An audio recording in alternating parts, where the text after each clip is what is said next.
Pentagon just released new documents and videos from its secret UFO files, and they're raising an age-old question: are we alone in the universe? Now, dozens of videos showing unidentified objects were declassified, including this one from 2013, shows a star-like object apparently floating in the sky.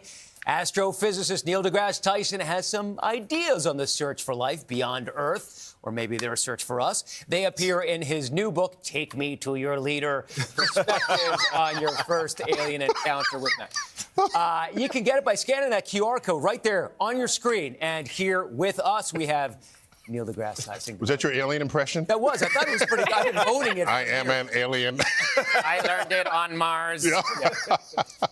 All right, so who did you pay at the Pentagon to release the UFO documents just as your book is... That's the first one. Hard-hitting questions. Yeah, man. Do you believe any of this? Does this tell us anything, reveal anything we didn't know already?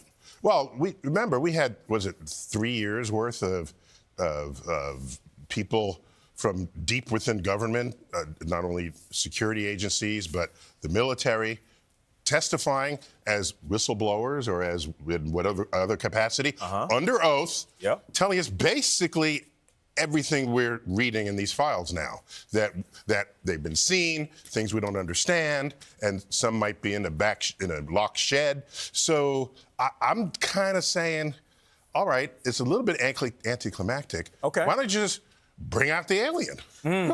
Then nobody has to believe anything. Right. I don't have to believe that they exist, because you'll have the alien walking the halls of Congress. Right. Then we get on with our lives. I think one of the premises of your book is that if aliens have the kind of intelligence that can transport them from thousands, millions, billions of light years away. Billions. Well, it could be millions of light years. Yeah. It could be not far. They could be in our galaxy. If they open up a wormhole, then you just step through. Right. By the way, if they have wormhole technology, then there are no UFOs, because they just step through and they're there. You know, like Rick and Morty, you just step through. Yeah. Rick doesn't use a spaceship. Right. And that's the idea. They would reveal themselves to us rather than us happen to spot them by accident. I'm just thinking, I just ask a whole other set of questions. It's a little odd that they happen to only show up at military installations. Yeah. That's what's going on in the mind of the aliens. Right. You know, maybe they want to monitor the nuke capacity. Right. The whole movie's on this. The Day the Earth Stood Still was all about that. A few years ago, we were at our studio at 1550 in Times Square, and I cornered you during the commercial break on your way out, and I said, tell me, do we have aliens? Because I believe, tell me, do we have aliens? And you said to me, listen, with all this technology we have, I mean, we have a phone in our hands that can capture high-definition images and videos of anything that we pointed at. Why don't we have evidence that we cannot dispute? And you weren't saying yes or no, but you were saying you need to see more. So I'm asking you, with files, more files to come, more videos to come, what do you need to see to have that evidence that gives you clear-cut evidence that they do exist? Fork up the alien. Is that too much to ask? Plain and simple. Physical alien on a silver platter. On any platter. It could be, it could be a porcelain platter. Fork up the alien, alive or dead or undead, preferably alive. Right. And then we can all say, we can all look at it, and we can do tests on it. Right. And no longer would anyone ever more have to say, do you believe in aliens? Any more than anyone says, do you believe in elephants? Imagine only a few dozen people had ever seen an elephant, and they were describing it in Congress. There's a big rubber hose coming out the front and two teeth sticking out the side, and it's got ears the size of bed sheets, and the legs are the size of tree trunks. Yeah. And I swear it's alive. That's kind of, you'd be skeptical. But then, so they just roll out the elephant. Okay, we're done here. On to the next questions. Yeah.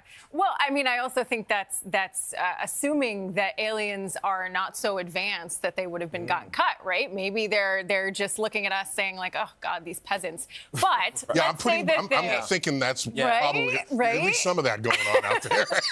But you have this wonderful book, Take Me to Your Leader: Perspectives of Your First Alien Encounter, to basically, prep us if we do. It's really a celebration of all the imagination we've had about aliens in our pop culture, in our movies, in our television shows. So what I do is I analyze what properties, what powers, what levels of intellect have manifested in what we've created, and to see how realistic that is, what is possible, what is not, so that when they arrive, you can have some sense of